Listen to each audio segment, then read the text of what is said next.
Hello everyone, very good morning to all of you. मैं doctor Vijay Ranjan आप लोग का स्वागत करता हूं अपने यूट्यूब चैनल KBC विन पे। दोस्तों 11 नवंबर है और इस वीडियो में हम लोग डिस्कस करने वाले हैं आज के दिन के इम्पोर्टेंट करंट अफेयर्स के क्वेश्चंस। तो यदि आप KBC की तैयारी कर रहे हैं तो ये वीडियो आपके लिए काफ़ी यूजफुल हो सकता है, क्योंकि सारे क्वेश्चन इंपॉर्टेंट और सिलेक्टेड लिए हुए हैं। वैसे भी आप KBC की तैयारी कर रहे हो या नहीं कर रहे हो, देश दुनिया के खबर रहने पे पास पे रहने पे क्या होता है कि आप कॉन्फिडेंट महसूस करते हैं। तो करंट अफेयर्स अपने ज़िंदगी का एक हिस्सा बना लीजिए और रोज़ 15-20 मिनट टाइम दीजिए करंट अफेयर्स के ऊपर।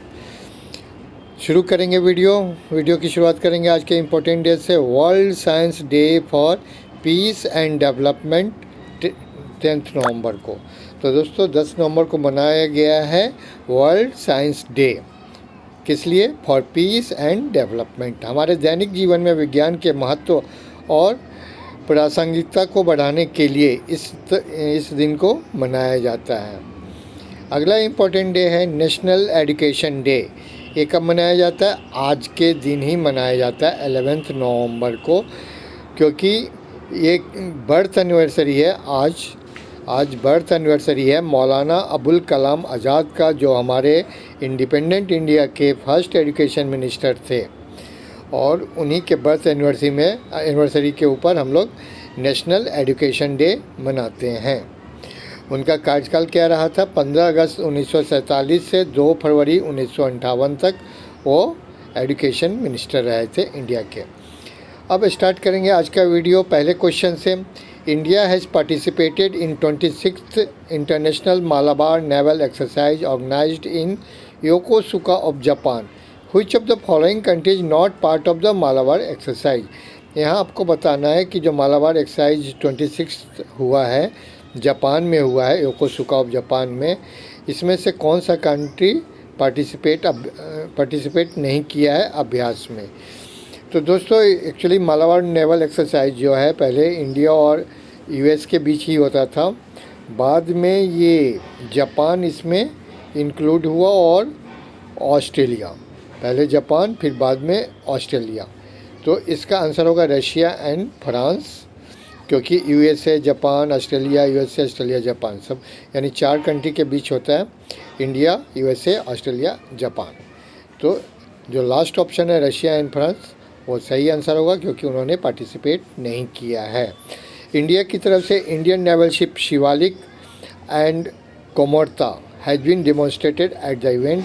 The exercise will continue till 18 December. 18 दिसंबर तक चलने वाला है और इंडिया की तरफ से शिवालिक और कोमोर्ता नेवल शिप पार्टिसिपेट किया। दोस्तों इस शिप से संबंधित क्वेश्चन कल भी 75,000 का एक आया था।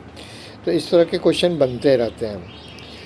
उसके बाद एक मालाबार अभ्यास 1992 में भारत और USA की नेवल आर्मी के बीच शुरू हुई थी और बाद जापान इसमें 215 में शामिल हुआ था और ऑस्ट्रेलिया 2020 में। ये रही संपूर्ण जानकारी मालाबार से संबंधित। अगला क्वेश्चन है the bureau of energy efficiency BEE has signed an MOU with which of the following bank to finance green MSMEs। तो BEE जो है ऊर्जा दक्षता ब्यूरो ने हरे MSME को वित्त पोषित करने के लिए किस बैंक के साथ समझौता ज्ञापन पर हस्ताक्षर किया है? तो SIDBI बैंक के साथ। SIDBI क्या है? Small industries development bank of India. इसकी स्थापना 2 अप्रैल 1990 को की गई थी और इसका हेडक्वार्टर डिफरेंटली और सबसे लखनऊ में है, उत्तर प्रदेश में। और शिवा एस रमन जो हैं इसके आजकल चेयरमैन हैं। कुछ रिसेंट MOUs हैं बैंकिंग सेक्टर में, इसको आप ज़रूर से रिवाइज कीजिए, रिवाइज करते रहिएगा तो ये आपको याद होता चला जाएगा। तो वीडियो पॉज करके इसको रिवाइज कर सकते हैं। अगला क्वेश्चन है according to Forbes Asia's power business women 2022 list which of the following women is included in the list. काफ़ी इंपॉर्टेंट क्वेश्चन है दोस्तों। फोर्ब्स एशिया की पावर बिजनेस वुमेन 2022 सूची के अनुसार निम्नलिखित में से कौन सी महिला सूची में शामिल है? तो इंडिया की तरफ से गज़ल अलग जो है इसमें शामिल हुई, मतलब जो इसमें मतलब लिस्ट में उनका नाम है, जो एशिया की पावर बिजनेस वुमेन है, गजल अलाल। सेकंड पोजीशन पे रही हैं इंडिया की तरफ से सोमा मंडल, जो चेयरपर्सन है सेल की है स्टील अथॉरिटी ऑफ इंडिया की। और थर्ड पे नमिता थापर, वही शार्क टैंक वाली एमक्योर फार्मा की जो डायरेक्टर हैं। तो ये फर्स्ट सेकंड थर्ड तीनों नाम याद रखिएगा। एशिया में इंडिया की तरफ से ये तीनों शामिल हुई हैं फोर्ब्स की बिजनेस पावर बिजनेसमैन सूची में। अगला क्वेश्चन है, which institute is the top educational institute in South Asia as per the recently released QS Asia university ranking 2023। तो आपको बताना है QS एशिया यूनिवर्सिटी रैंकिंग 2023 के अनुसार कौन सी टॉप एजुकेशनल इंस्टीट्यूट जो है नंबर 1 पोजीशन पे रहा है इंडिया की तरफ से, तो वो IIT मद्रास है इंडिया की तरफ से। वैसे टॉप 5 एशियन यूनिवर्सिटीज़ की आप बात करेंगे तो चाइना की पेकिंग यूनिवर्सिटी जो है वो फर्स्ट रैंक पे रही है पूरे एशिया में। इंडिया की तरफ से IIT मद्रास पहले रैंक पे है इंडिया के लिए। और national university of Singapore second rank पे, थर्ड रैंक पे सिंघुआ यूनिवर्सिटी जो बीजिंग में है, फोर्थ रैंक पे द यूनिवर्सिटी ऑफ हांगकांग जो चौथे रैंक पे है, और पाँचवें रैंक पे है नयांग टेक्नोलॉजी यूनिवर्सिटी सिंगापुर रैंक 5। तो ये 5 टॉप एशियन यूनिवर्सिटीज़ हैं, बच्चे को आप भेज सकते हैं पढ़ने के लिए यहाँ पे। अगला क्वेश्चन है, Atal innovation mission was launched in which year. तो आपको यहाँ बताना है, एक आप लोग को पता होगा अटल इनोवेशन मिशन 2016 में इसकी शुरुआत की गई थी। और ये काफ़ी स्कूल मतलब काफ़ी इंडिया में चलता है और स्कूल वगैरह में इसके काफ़ी एक्टिविटीज़ होते हैं। एक्चुअली क्या है कि अटल innovation mission of NITI Aayog का किसका है, नीति आयोग का है, हैज लॉन्च्ड। अभी क्या किया, women centric challenges under the second edition of Atal new India challenge launch किया है। सेकेंड मतलब पहले भी हुआ था, अभी सेकेंड एडिशन है इसका वोमेन सेंट्रिक चैलेंज, जो नीति आयोग के द्वारा लॉन्च किया गया है अटल इनोवेशन मिशन के अंतर्गत। इसका ऑब्जेक्टिव क्या होगा, इसका ऑब्जेक्टिव होगा राष्ट्रीय महत्व की क्षेत्रीय चुनौतियों को हल करने वाले प्रौद्योगिकी आधारित नवाचारों का समर्थन करना। एक बार इंग्लिश में पढ़ देता हूँ जिससे आपको क्लियर हो जाएगा। To support technology based innovations that solve sectoral challenges of national importance. यहाँ नीति आयोग की चर्चा हुई है। तो अच्छा, इस आपको मैंने बता दिया, अटल इनोवेशन स्कीम जो है मिशन जो है 2016 में शुरुआत की गई थी। और जो नीति आयोग है इसकी स्थापना 1 जनवरी 2015 को हुई थी। NITI Aayog national institution for transforming India, इसकी शुरुआत हुई है 1 जनवरी 2015 में का। इससे पहले नीति आयोग को प्लानिंग कमीशन बोला जाता था, जिसकी स्थापना 15 मार्च 1950 को हुई थी। तो इसको जो चेयरपर्सन होते हैं वो प्राइम मिनिस्टर होते हैं। तो अभी नरेंद्र मोदी चेयरपर्सन है, वाइस चेयरपर्सन सुमन के बेरी हैं और CEO परमेश्वरन अय्यर हैं। ये रिसेंटली पूछा गया था KBC में। तो नीति आयोग कम्स अंडर, अच्छा एक चीज़ और जान लीजिए, ये आता है किस मिनिस्ट्री के अंतर्गत, कॉमर्स एंड इंडस्ट्री मिनिस्ट्री के अंतर्गत। अगला क्वेश्चन की ओर चलते हैं, which of the following state government has notified the Kaveri south wildlife sanctuary as the state 17th wildlife sanctuary. तो ये तमिलनाडु के द्वारा घोषणा की गई है। तमिलनाडु का ये 17वां वाइल्ड लाइफ सेंचुरी होगा, जिसका नाम होगा Kaveri south wildlife century. अगले क्वेश्चन क्यों चलते हैं, जो ब्लू बॉक्स में जो इन्फॉर्मेशन है ना, इसको ज़रूर से वीडियो पॉज करके रिवीजन करते रहिएगा।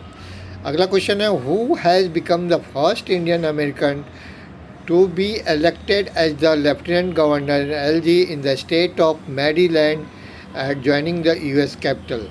तो USA में एक अमेरिकी राजधानी जो है उसके पास में ये एक राज्य है मैरीलैंड, उसकी गवर्नर चुनी गई हैं इंडियन बेस्ड अरुणा मिलर। ये फर्स्ट साउथ एशियन वोमेन होगी जो सर्व करेगी इतने इम्पोर्टेंट पोजीशन पे, यानी LG के पोस्ट पे। इससे पहले वो क्या थी, executive director of Indian American impact project. कुछ रिसेंट अपॉइंटमेंट है ब्लू बॉक्स में, इसको वीडियो पॉज करके आप पढ़िए। अगले क्वेश्चन की ओर चलते हैं। हु हैज़ बीन अवार्डेड बेली के एशफोर्ड मेडल 2022? बेली के एशफोर्ड मेडल 2022 से किसे सम्मानित किया गया है?